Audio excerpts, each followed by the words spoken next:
Eu queria agradecer muito as duas, vocês não se conhecem, eu coloquei as duas aqui para esse debate, mas na verdade é uma conversa descontraída sobre... É difícil ter uma conversa descontraída sobre Hamlet, sobre histeria, mas a gente vai tentar.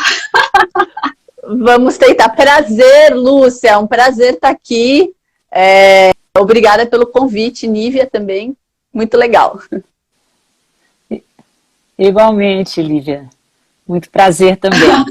Já andei vendo umas coisas suas sobre Shakespeare, gostei muito. Que bom! Então, olha só, para quem está assistindo a gente, também para quem vai assistir depois, eu vou ler aqui a breve bio de cada um, tá?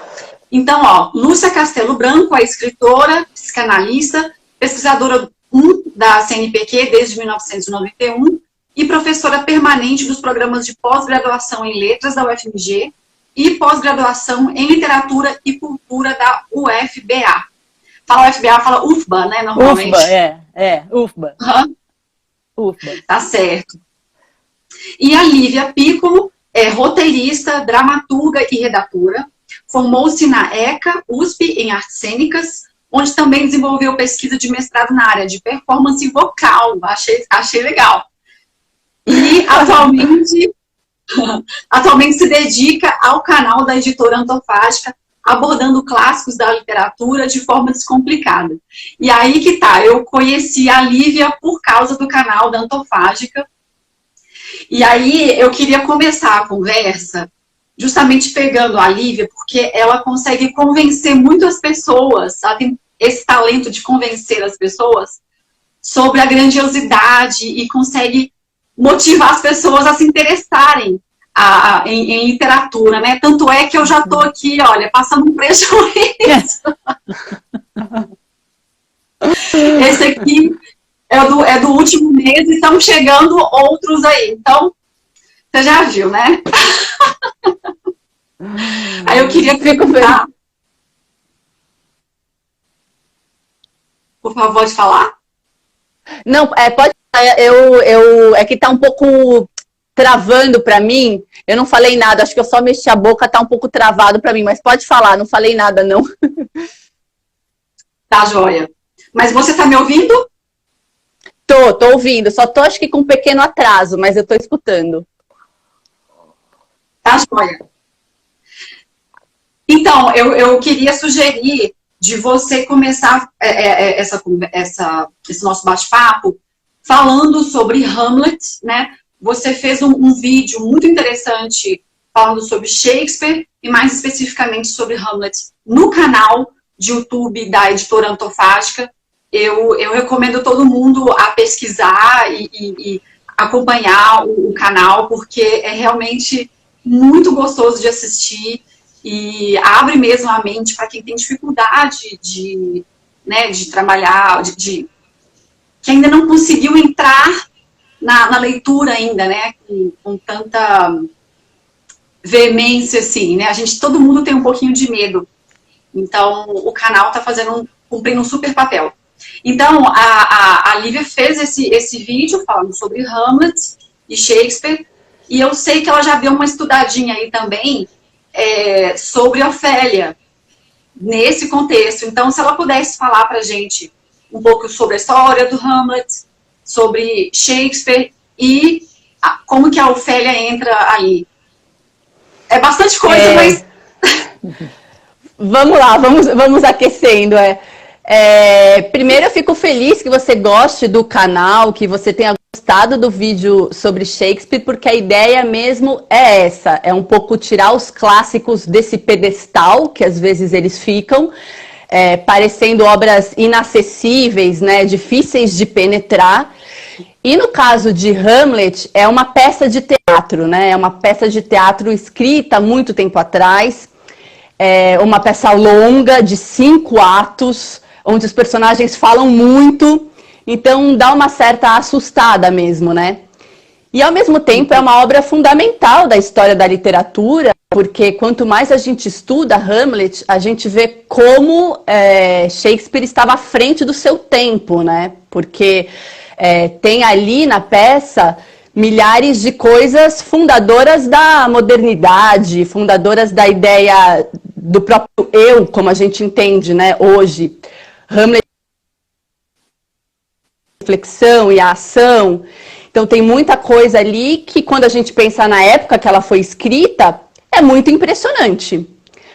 Além da beleza dos versos, né, uma boa tradução da peça mostra a beleza das metáforas de Shakespeare, da sonoridade das palavras, que não se desgastaram, né? Até hoje a gente lê aquele texto e ele tem uma beleza tocante. Então, eu acho que Hamlet é um convite, né? Eu acho que ele é um convite para uma leitura lenta, que não se atenha tanto aos eventos da história, porque uma obra escrita há tanto tempo atrás, a gente já sabe um pouco qual é a história de Hamlet. Hamlet é um príncipe que descobre que o seu pai foi assassinado, o trono foi usurpado, Ofélia se suicida, a gente já sabe um monte de coisas do enredo, né? Então, acho que não é uma obra para ser lida tanto do ponto de vista da história, e mais dessas múltiplas camadas que ela traz, de reflexão, de beleza, de poesia. E eu sou apaixonada por Hamlet, e cada vez que eu leio, como todo clássico, né, eu descubro mais e mais sobre a obra, e mais sobre mim mesma, né?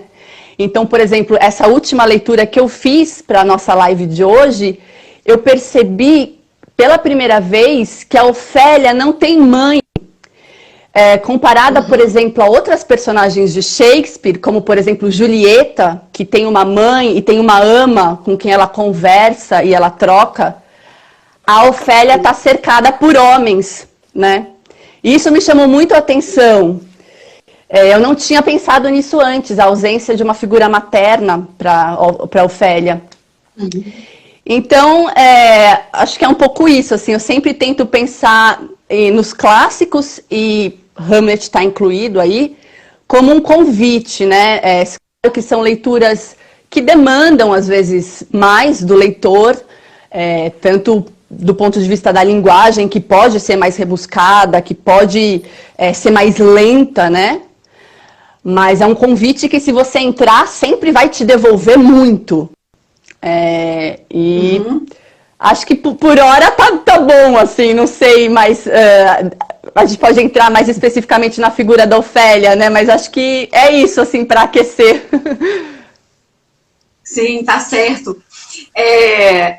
E a gente também tá com a Lúcia Castelo Branco, que tem aí um trabalho, além de ser psicanalista, né, que tem muita relação com o que a gente está discutindo aqui hoje, ela também tem diversos livros voltados para o universo feminino.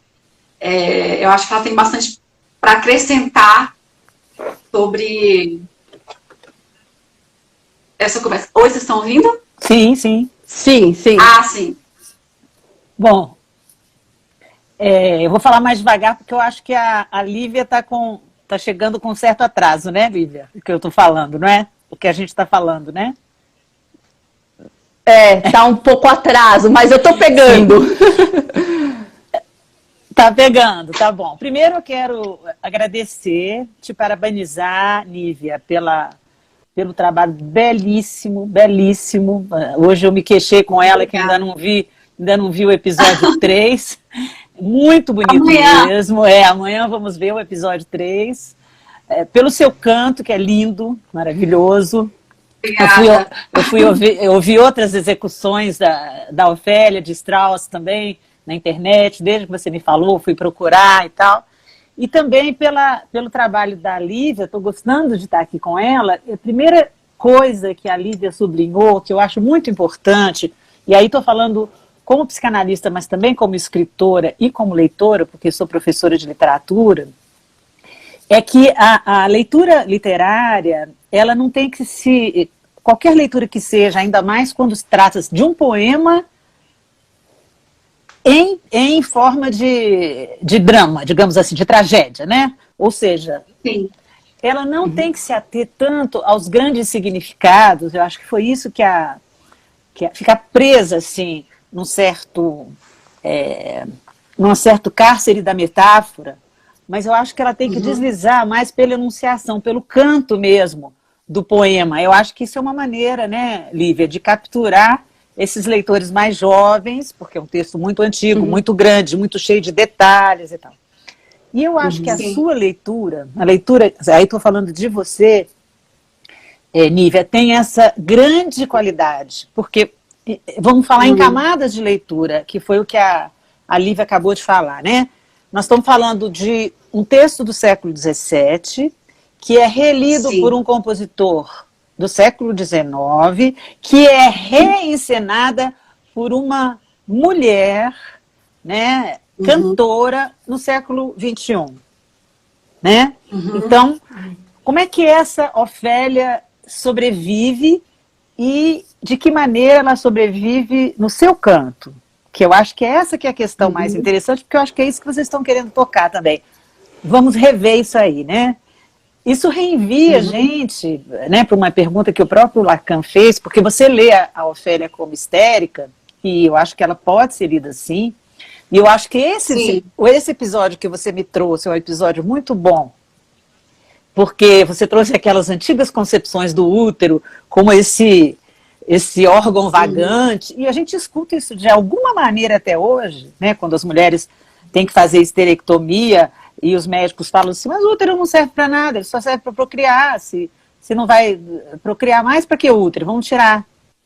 Quer dizer, ele ainda é, de alguma forma, esse órgão vagante, assim, e misterioso, né, que fica, durante muito tempo, tentou se dar um sentido, né, para isso, e o sentido era a procriação, depois a sexualidade, depois os traumas da sexualidade, e é a psicanálise justamente que vai deslocar, né, a psicanálise com Freud, que nasce da escuta das histéricas, ou seja, a psicanálise, nesse ponto, a gente pode até dizer que ela originalmente é histérica, né, porque foi escutando as histéricas que o Freud pôde inventar ou descobrir, né, o inconsciente, né, assim, que isso que ele queria, então, que fosse, na época, uma ciência, hoje a gente pode pensar numa arte, ou numa arte-ciência, ou numa ciência não toda, começa justamente dessa escuta.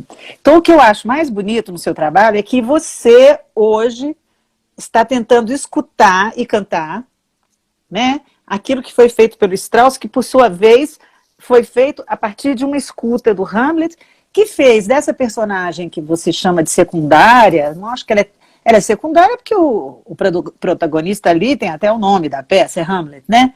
Mas ela não é mais secundária que a rainha, ela não é mais secundária que o Laerte, todo mundo é secundário em relação ao Hamlet, né? O drama, né? A tragédia de Hamlet. Mas você faz dela uma voz. E quando você faz dela uma voz, eu me sinto mais à vontade para comentar, porque a voz de Ofélia no texto, a Lívia estava comentando assim, agora que eu reparei que a Ofélia não tinha mãe, né? É a que não tem mãe, dessas aí todas.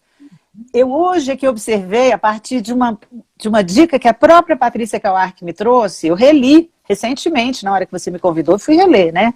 A peça. Todo mundo já leu essa peça, mas fui reler nesse momento. Mas eu hoje observei, através da Patrícia, eu falei, nossa, Patrícia, que presente que você me deu, porque o que eu tenho para contribuir é nesse ponto da escrita feminina, e não da representação da mulher feita por um homem, que aí vai ser eternamente lido como um machão, um babaca.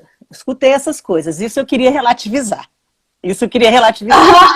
Porque a leitura meramente histórica de um texto literário, ela destitui de um texto poético justamente aquilo que ele tem de específico, que é a sua irredutibilidade, que não está reduzida ao século XVII, entendeu? Assim, a coisa literária migra, chegou até você, né? Então você faz disso uma escrita, e você faz uma escrita feminina. Por quê?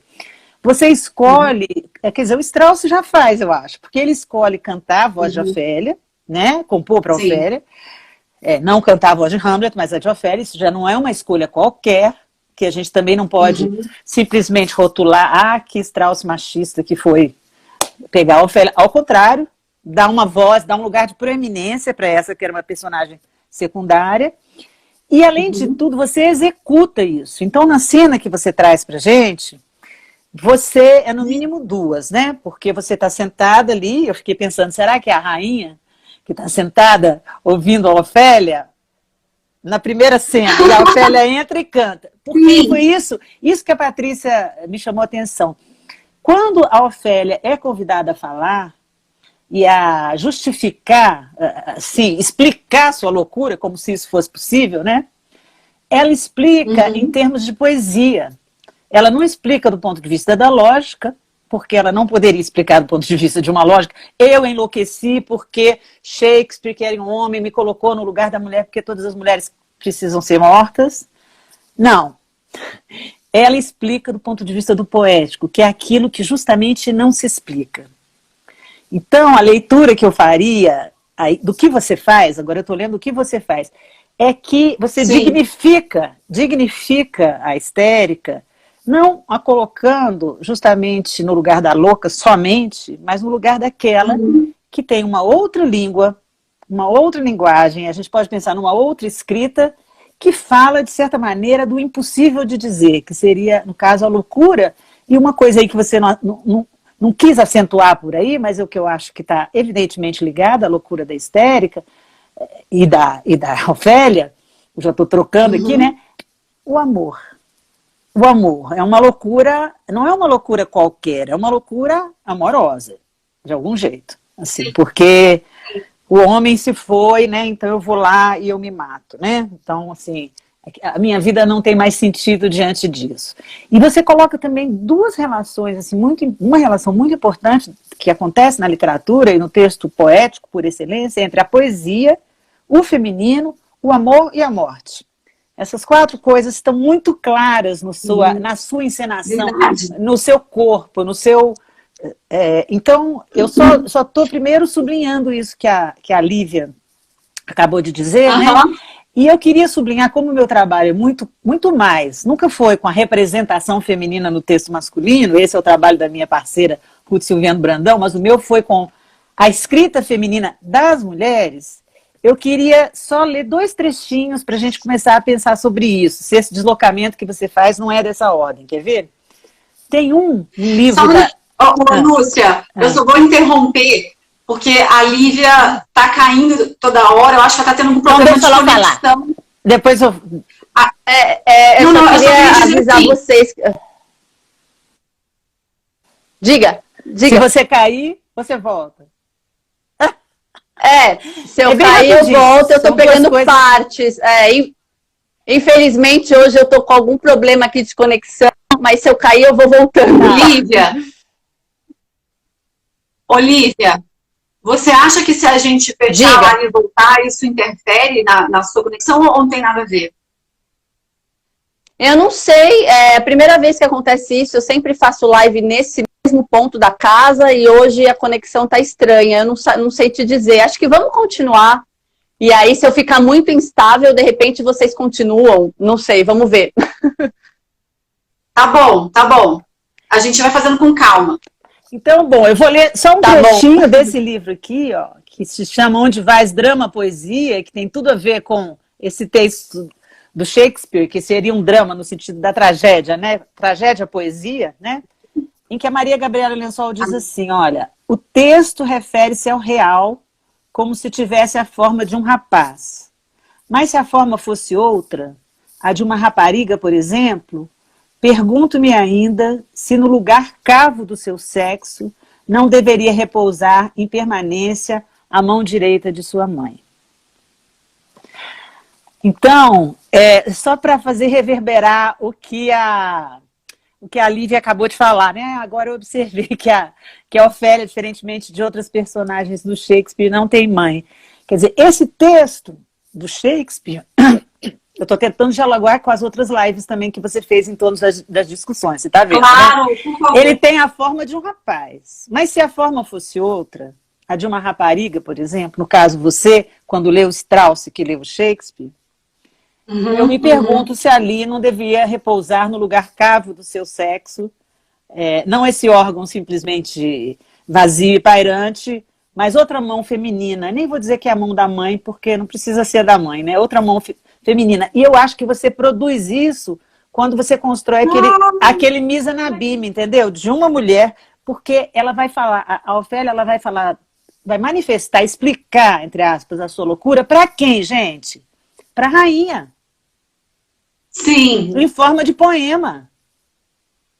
Então, não é... Ela está cercada de homens, como diz a Lívia, né? Mas é para uma mulher secundária, mais secundária, terciária que ela vai falar da sua loucura em forma de poema. E a poesia talvez seja o único discurso que possa dizer dessa mulher que depois da histérica, nem toda mulher é igual histérica na psicanálise, ao contrário, né? Hoje a gente tem pensado muito mais pelo viés de Lacan, na mulher como, ocupando esse campo do não todo fálico, quer dizer, existe alguma coisa que não é fálica, que escapa ao falo nessa construção, né?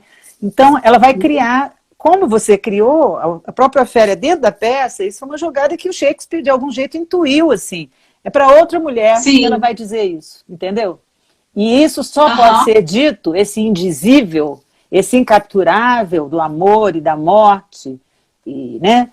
Porque senão, se a gente for ler que ela se mata por causa de um... Por isso que eu gostei da mesa da Patrícia com o Romeu, sabe? Porque colocou esse indeterminismo aí nos dois campos, tanto do masculino quanto do feminino, claro, né? Porque assim, se a gente for ler que ela morre porque é uma histérica, porque é o lugar onde os homens colocam as mulheres, as maneiras trágicas de se matar uma mulher, a gente reduz muito a leitura no sentido de que não capta a grandiosidade e nem o sentido que tem de você estar fazendo isso reverberar hoje. Né? Assim, não se capta aí. Justamente porque se reduz a uma leitura muito, tomando o gênero quase como uma anatomia, entendeu? Assim, não a posição do sujeito na linguagem e no simbólico. Eu acho isso que você fez muito bonito e muito rico. Então é por aí que eu começo a esquentar junto, fazendo reverberar o que a Lívia falou. Eu adorei essa conexão e depois eu vou querer esse texto aí que você leu. Sim, vou te mandar. Muito obrigada. Olha só, você também começou a falar um pouco sobre psicanálise, sobre Freud e tal, e sobre a questão da Ofélia ser uma personagem secundária ou não. Mas o fato é que a Ofélia personagem que começou principalmente no século XIX a chamar mais atenção, justamente coincidindo com o desenvolvimento da psicanálise, né, porque talvez a psicanálise seja essa ciência que começa já pressupondo duas coisas muito loucas. Primeiro, que o seu objeto é incognoscível, que é o inconsciente. Imagina, para a ciência dessa época, os objetos tinham que ser cognoscíveis, testáveis, experimentáveis, etc. Né? A Patrícia pode falar disso melhor do que eu, né? Ela está lá na física quântica, hoje é diferente, mas, né, na filosofia da física quântica. Mas nessa época, não. Então ele teve que se afirmar como ciência cujo objeto é incognoscível. E segundo, esse objeto incognoscível, ele recebe, digamos assim, a grande massa de informação que ele recebe sobre isso é a partir das mulheres. Porque eram elas, quer dizer, a gente pode dizer que a psicanálise, eu peguei até esse livro hoje de um grande amigo meu para reler, porque eu fiz a orelha dele, mas é um livro de 90... o livro, bom, não está aqui, eu achei que eu tinha separado ele, mas é o livro do Jefferson Machado Pinto, que se chama Psicanálise Feminino Singular. Olha só. E aí são vários artigos, mas aí ele vai articular. Ele está trabalhando sobre a psicanálise, sobre o feminino e sobre o singular, mas é quase um verbete. Psicanálise, nome feminino, singular. Então tem algo de feminino na psicanálise. Então é nesse momento mesmo em que as mulheres foram escutadas por alguém que deu a elas o estatuto de, não simplesmente a hístera, né, como diz você, né, mas a histérica, né? E aí a histérica, como dizia Freud nessa época, é aquela que sofre de reminiscências, não sofre do útero vazio, mas sofre de reminiscências, é outra história, né? Então, na hora que ele traz isso, aí sim a Ofélia pode ser elevada talvez ao patamar, nessa mesma época, porque nada está separado de uma época, de uma cultura, né? Ela pode ser elevada ao patamar quase que de uma... Ela não é na peça uma protagonista, mas ela acaba sendo no cenário de uma cultura, até hoje, né? Sim. Porque a quantidade de representações que a Ofélia vai recebendo. Mas se a gente ler só sobre esse diapasão, a gente vai ter que ler, por exemplo, que a Virginia Woolf se suicidou com pedras no bolso dentro de um rio porque ela era histérica. Porque ela tinha um homem que a oprimia e que a matou. Não é isso. A gente sabe que a história da Virginia não é essa. Né? E esse suicídio da Virginia é idêntico ao de Ofélia, se a gente for pensar. É muito ela mais entra profundo, no rio, né? com pedras no bolso, né? A gente tem que pensar que as formas de saber também são as formas de adoecer, né? Então, sim, há um certo saber sobre o feminino hoje que não é exatamente esse que pensa o feminino apenas como uma construção masculina, entendeu? Nem a psicanálise menos assim. Sabe que... Por favor. Sabe que nessa última leitura que eu fiz, eu me atentei para um aspecto também que eu não tinha percebido em outras leituras, que é, os homens estão sempre falando de Ofélia, né? Então a gente fica sabendo do amor pelo Laerte, o Horácio que vem comunicar a loucura, mas a morte, quem comunica é a Gertrudes, é a rainha. E eu não sei muito bem assim como pensar isso, mas eu acho que tem alguma coisa aí, porque quem vem comunicar a morte é a Gertrudes, é a outra personagem feminina. Acho que tem alguma coisa aí também a se pensar. Os coveiros, eles cantam, eles fazem uma certa graça disso aí, né? São a plebe, assim, mas uma graça no sentido de os coveiros, eles vêm ridicularizar um pouco as reflexões de Hamlet, né? Hamlet que é um nobre, que é um príncipe, né? Educado, que adora ler e escrever. Eu acho que pouca gente percebe que no começo da peça o Hamlet tem uma fala que ele diz, eu vou escrever isso aqui, eu vou escrever. Ele é retratado como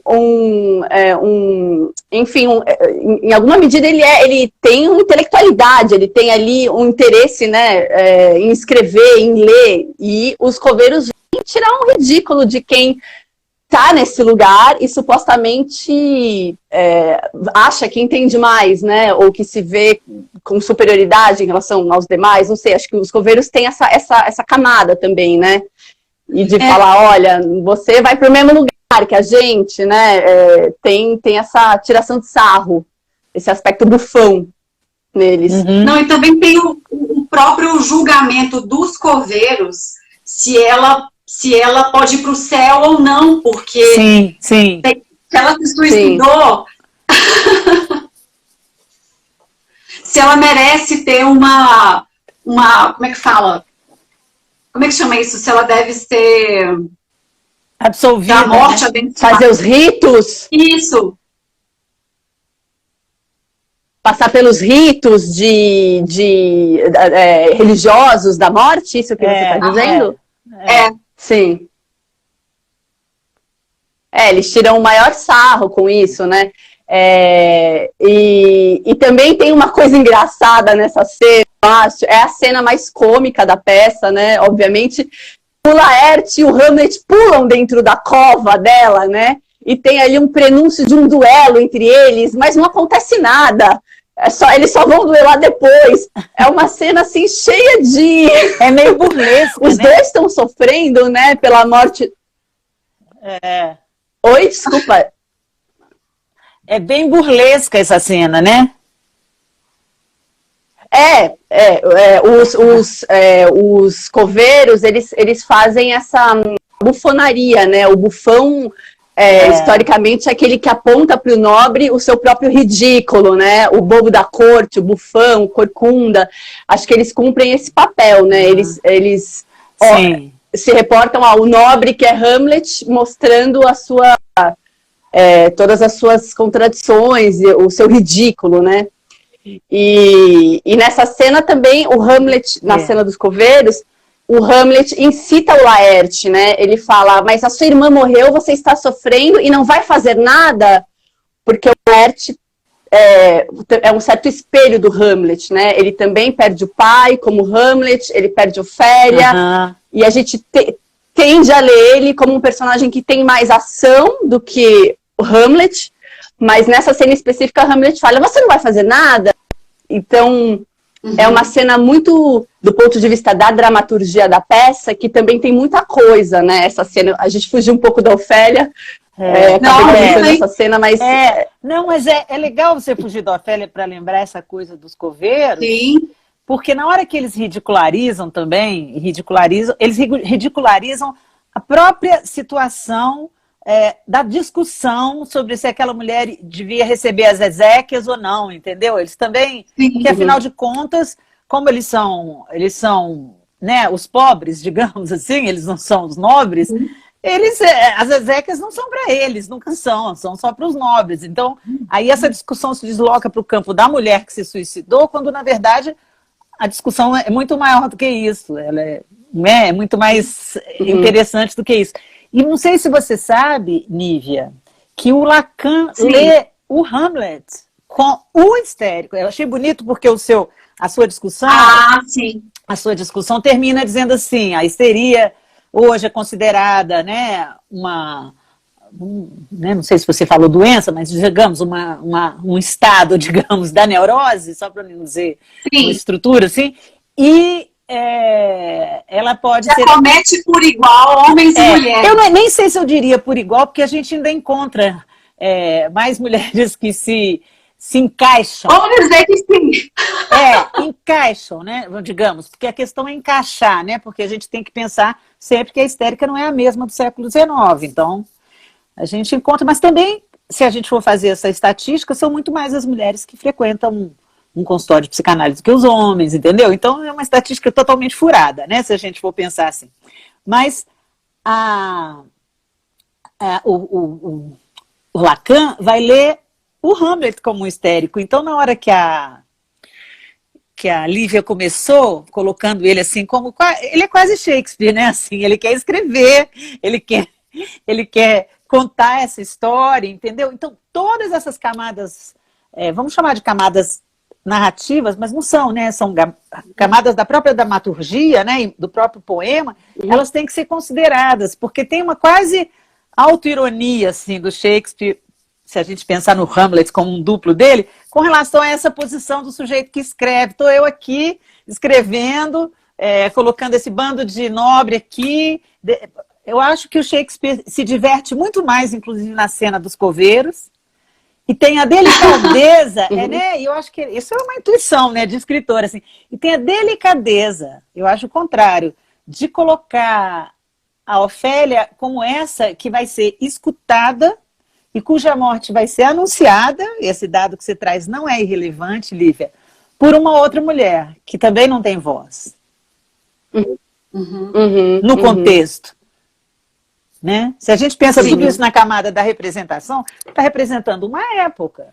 Então, assim, ele está representando essa época, mas ele coloca essa figura com a sua loucura poética, que a gente pode chamar assim, até fiquei viajando um pouco nas figuras, quando você traz aquela figura do útero como... Eu não sabia dessa história do líquido, que o líquido tem que ser retirado. É verdade. Eu vi que é verdade. Eu já li coisas muito incríveis, porque o meu primeiro livro é sobre erotismo, então eu já li aquelas coisas do Kraft Ebing, sobre erotismo, tinha coisas loucas. Eu só não acho que o primeiro vibrador é dessa época, não, porque pelo menos o Paulo Beatriz Preciado me faz crer, eles não vibravam, mas isso aí, na antiguidade já existiam, não vibradores, porque não vibraram, mas, digamos, membros artificiais feitos de pelo de cabra, de pele de cabra, de não sei o quê. Isso é muito antigo. Ah, sim. Assim, a gente, como texto... O que vibra como texto no século XIX, mas... É no século XIX que... o que vibra, mas o que não vibra, entendeu? Sem vibração, ele já existe desde... Eu acho que desde a época de Safo, assim. Já existem Sério? esses órgãos, artificiais. Então, agora, o que eu achei engraçado e interessante é pensar que se jogava aquele aroma, essa aromaterapia, né? Que se jogava um cheiro ruim no nariz das histéricas e se jogava um cheiro bom na vagina das histéricas. E depois, como toda teoria é uma teoria pelos líquidos, durante um tempo em que se pensou muito nessa questão das secreções, né, do corpo, eu achei isso super interessante. Essa água, que tão metaforicamente é relacionada ao feminino, em vários textos, de várias épocas, que a gente pode ler também a morte de Ofélia nas águas, como essa morte tipicamente feminina, digamos assim, entendeu? Um retorno a esse ponto líquido, assim, do feminino, né? Como é que era isso, né? No campo de uma ciência, não é assim? Então elas tinham que se masturbar, não é isso? Ou, se não tivessem homens, elas tinham que se masturbar com esses vibradores que começam a surgir, para que o líquido não ficasse perdido, não é isso? É isso que eu entendi pelo que você falou. É que, assim, ali, dentro do corpo, e aquele útero ficasse vagando. Quer dizer, toda a tentativa de construir um saber sobre isso que o Freud lá no princípio chamou de continente negro, que é esse... Porque isso é muito importante, gente. O Freud inicia a psicanálise escutando as histéricas e termina o seu trabalho dizendo: eu não sei até hoje o que quer uma mulher. What does a woman want? Né? Esse é o livro da Shoshana Fellman, que é uma autora com a qual eu trabalho muito, está viva até hoje, uma das primeiras da teoria da literatura a dialogar diretamente com o feminismo, com a Barbara Johnson, que é uma autora feminista americana, e a tradutora dela, com a Judith Butler. É uma das primeiras da psicanálise, porque ela é psicanalista, Shoshana Fellman.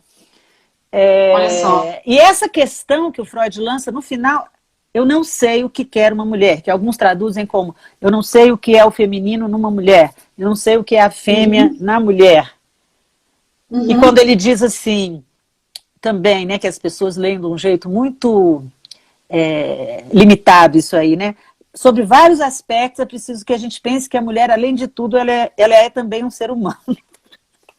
Quando ele diz isso, quer dizer, além de tudo. Ou seja, tem uma parte aí, não toda, que participa de um outro ambiente, digamos, que não necessariamente seria aquele ambiente que a gente pudesse chamar de demasiadamente humano. Eu acho isso muito rico, é muito rico, porque isso responde a um ponto que é o ponto do enigma, né? Assim, há um não saber sobre isso que é o feminino, que é muito mais interessante a gente continuar apostando na potência do não saber do que num saber fechado todo, que não se produza mais nada, que então, portanto, não tem mais que se produzir. Basta a gente proibir agora que os homens escrevam sobre as mulheres, porque eles não têm lugar de fala, e aí nós não teremos mais os livros machistas. Não é simples assim, né? Sim. Não é simples Nossa, assim. não é simples assim, Não é? essa questão eu, como pessoa da literatura, assim, fico tão enervada, às vezes, quando vem essas coisas: homem não pode escrever sobre mulher, fulano não pode escrever sobre cicrano. Eu falo, gente, não, eu quero ler as criações dos homens, das mulheres. O que você ia fazer? Eu quero ver as mulheres que os homens imaginam, eu quero poder imaginar homens, eu quero poder imaginar todo mundo, né? Se a gente impõe essa regra no campo da ficção, a gente tá frito, assim, a gente ficção só vai poder falar só da própria vida, né? No final das contas, assim. Verdade. Agora, a gente estava falando sobre literatura, psicanálise e tal, eu acho que talvez a Lívia possa contextualizar assim um pouco por que Shakespeare chamou tanto a atenção, assim, o que é da escrita dele, não sei se é sobre a forma como ele trata os personagens, por que tantos personagens de Shakespeare foram estudados a fundo, por exemplo, na psicanálise, na literatura também, né? Tem um interesse grande, assim, na forma como os personagens tratam, como que o pensamento deles é retratado, enfim, eu não sou especialista, então eu queria saber de vocês, assim, o que é da escrita do Shakespeare, assim, que faz tão especial. Shakespeare é um grande enigma também, sob certa medida, né? Porque existem estudos que dizem que essas peças poderiam ter sido escritas em mais mãos. Porque o que acontece? No teatro elisabetano, naquela época, foi uma época de florescimento cultural, né? De muito incentivo, de muita valorização das artes como um todo e do teatro. Os dramaturgos, eles escreviam cenas, os atores improvisavam e eles retrabalhavam os textos a partir das improvisações dos atores. Então, tinha, em certa medida, um caráter um pouco colaborativo lá, coletivo. E no momento de muita efervescência, de muita profusão, é possível que muitas das ideias tenham nascido na própria cena, né? Claro que tem a genialidade de um indivíduo ali, né? Arrematando tudo, pensando essas metáforas, né, maravilhosas de um maestro, mas muito provavelmente esses textos tiveram colaborações dos atores que improvisavam. Por isso que os personagens secundários são interessantes. Isso é um traço marcante do Shakespeare, né? Ele trata todos os personagens com muita complexidade.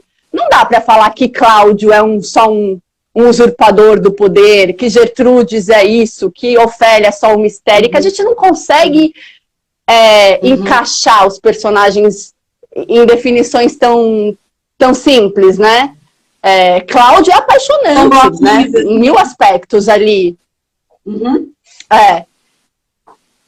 E tem essa questão que o Shakespeare, como eu disse no começo, né, ele é surpreendente porque ele trouxe questões muito à frente da sua época. Aí é o insondável, né? Se são os gênios, enfim, como é que alguém é antena, né, de tanta coisa.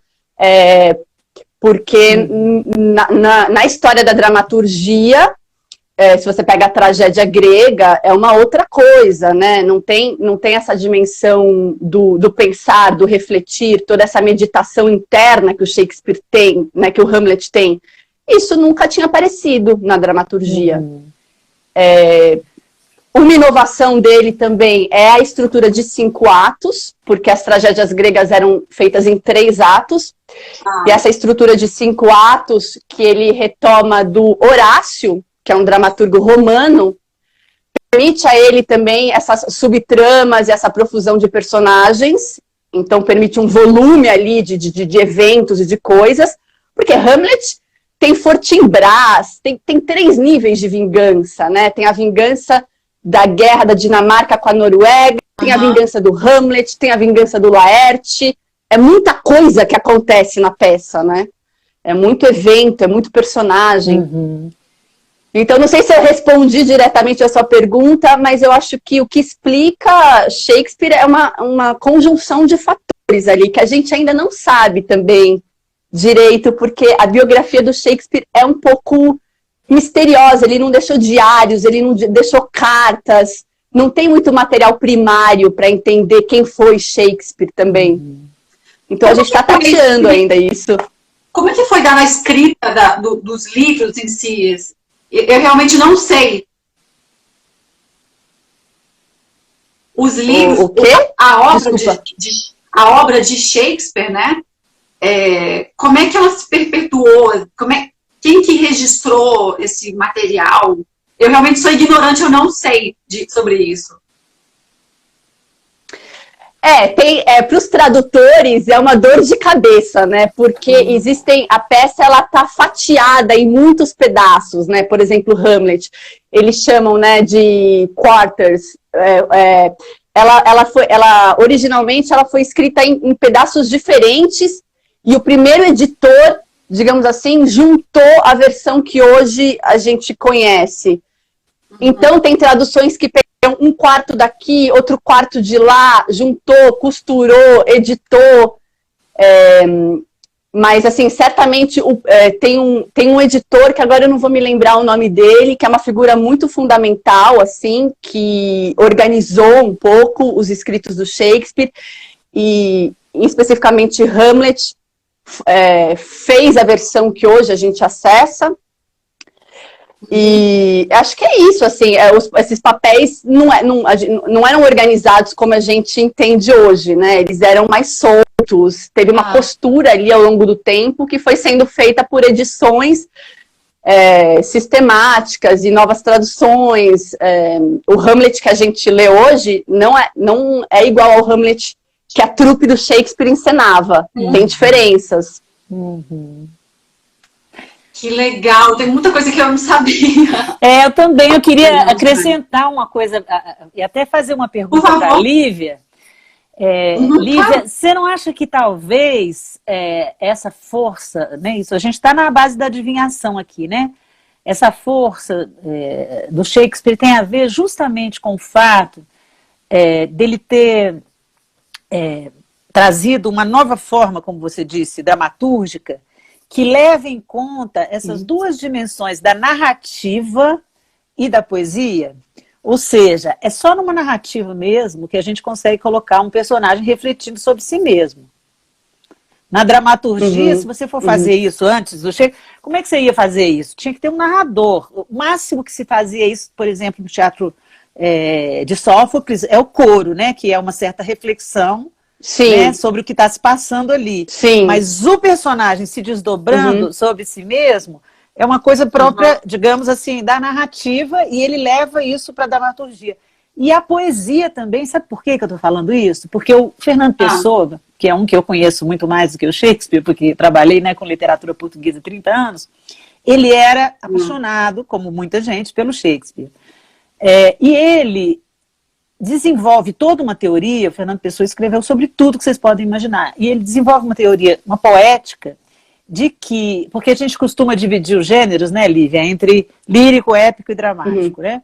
E o lírico seria da poesia. E ele desenvolve toda uma poética que a poesia não é do campo da lírica, é do campo do drama. Por isso a Lençol escreve esse livro, Drama, Poesia. Aqui tem uma referência direta a Fernando Pessoa. Ele é conhecido, inclusive, como poeta ou drama.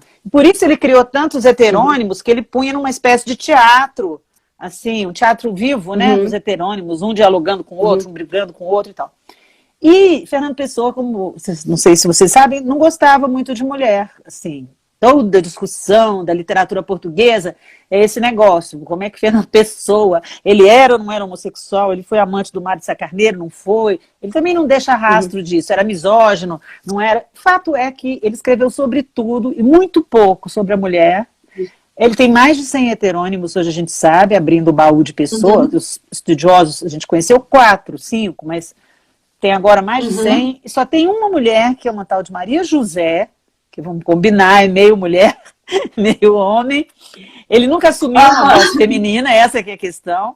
E também o amor e a mulher, que são dois grandes assim, elementos da poesia ocidental. Aliás, a nossa poesia nasce das cantigas medievais de amor, né, em que o feminino é muito proeminente. Ele toca pouco nesse assunto, ele vai preferir falar de cabala e tal. Mas ele teve uma namorada. E essa namorada, por que ele a namorou? Essa é a minha hipótese. O nome dela qual era? Ofélia. Maria José. Ofélia. Ofélia? Ele era escritor. Ofélia? A coisa, olha aqui, você, Lívia, devia fazer uma peça com as cartas de amor de Fernando Pessoa, porque elas são maravilhosas. Meu Deus! Eu quero conhecer. São as cartas de amor dele para Ofélia. Também quero ler esse material. Ela era, mas é maravilhoso. Ele era escriturário de uma firma, porque ele falava, né? Ele cresce na África do Sul, então ele é alfabetizado em inglês e tal. E ele traduzia as cartas comerciais e ela era uma funcionária lá. E ele se apaixona por ela conta isso no prefácio do livro, que é editado pela sobrinha, neta. A primeira vez que ele a viu, lá dentro, ele se ajoelha aos pés dela e fala assim: minha Ofélia, sou o teu Hamlet. E entrega para ela uma carta. E embora eles se encontrassem todos os dias, ele escrevia para ela todos os dias. Ela era, olha só que incrível, gente, ela era um motivo poético para ele. Entendeu? E ele escreve. Agora, tem desde cartas de amor, assim, maravilhosas e todas, assim, de um poeta, como cartas de amor completamente tolas, como sabe o poema dele? Todas as cartas de amor são ridículas, não seriam ridículas se não fosse desse tipo. Ele tem coisas assim, bebezinha do nininho ninho, vim aqui só quer ver você. Então, ela é a Ofélia e ela é aquela mulherzinha que ele... O mais interessante é pensar que essa mulher suportou esse homem assim, mudando, porque ela disse que detestava quando ele vinha como Álvaro de Campos, que quando ele vinha como Álvaro de Campos, que era o heterônimo homossexual, né, do Fernando Pessoa, ele terminava o namoro. Eles terminam o namoro, ficam 9 anos sem se encontrarem e depois tornam a voltar por causa de uma foto dele que ele mandou para ela pelo primo, que ele bebia muito, né? Então ele manda uma foto dele tomando uma ginginha, eu acho, e diz assim, Fernando Pessoa em flagrante delitro. Faz essa dedicatória para ela, em flagrante delitro. Então as cartas, a maior parte delas ele escreve bêbado e fala que está bebendo e tal. Então, e a Ofélia é essa musa, quer dizer, a gente tem um exemplo de um homem poeta que não gostava tanto assim das mulheres, mas se apaixonou por uma cujo nome era Ofélia. Ofélia. Era assim... Eu quero ler esse material. Era esse emblema. Já tem uma sugestão. Já tem uma sugestão pro nome da peça aí, ó. A Núbia sugeriu para chamar Pessoa de Ofélia. Pessoa de Ofélia. Boa. É só pra gente rir um pouco também. Sabe, né? Que alguém aqui... As coisas todas nesse... Eu vi que alguém aqui falou da metalinguagem. Isso acho que responde também um pouco a sua pergunta, Nívia, que você fez, do porquê Shakespeare permaneceu e é tão estudado. Em Hamlet, essa camada da metalinguagem é algo também absolutamente assim, inédito e genial, né? Porque quando o Hamlet está bolando um plano para ter certeza se o fantasma de fato... Se ele viu o fantasma e se aquela história que o fantasma conta é verdadeira, o plano é extremamente elaborado. Eu vou pedir para os atores encenarem a história e a partir da reação, a reação do Cláudio, eu vou saber se ele é culpado ou não. É fantástico isso. Essa ficção dentro da ficção... Da peça, né? O que a gente chamaria... Isso, a peça dentro da peça. Isso também na história da dramaturgia é um traço inventivo dele, né? Não tinha sido feito isso ainda. E assim, e não só os personagens têm uma beleza na fala. Diga. Lívia, mais do que metalinguagem, eu acho que a gente pode pensar em estrutura em abismo, né? Como o quadro As Meninas, do Velázquez, né? Que ele está pintando o quadro em que tem um pintor pintando o quadro, que tem outro. Essa estrutura, quando ela chega na dramaturgia, quando ela chega na literatura, ela balança todas as certezas da representação, né? Porque a representação joga com a gente o tempo todo com a ilusão da verossimilhança. Mas se tem alguém ali que tá falando de uma coisa que... Por isso que eu achei bonito. Tem uma coisa no seu segundo episódio, que é o que me foi dado de presente, não da metalinguagem, mas da misa na Bíblia, da estrutura em abismo, que é isso. Tem uma mulher sentada que olha para outra mulher que canta, e que, por sua vez, é a voz daquela mulher que foi levada a público pelo Strauss, dentro, entendeu? Uma estrutura mesmo. Em abismo, assim. Gente, que análise! Toda feminina, eu acho. Se você abriu mais do que você poderia fechar pensando assim.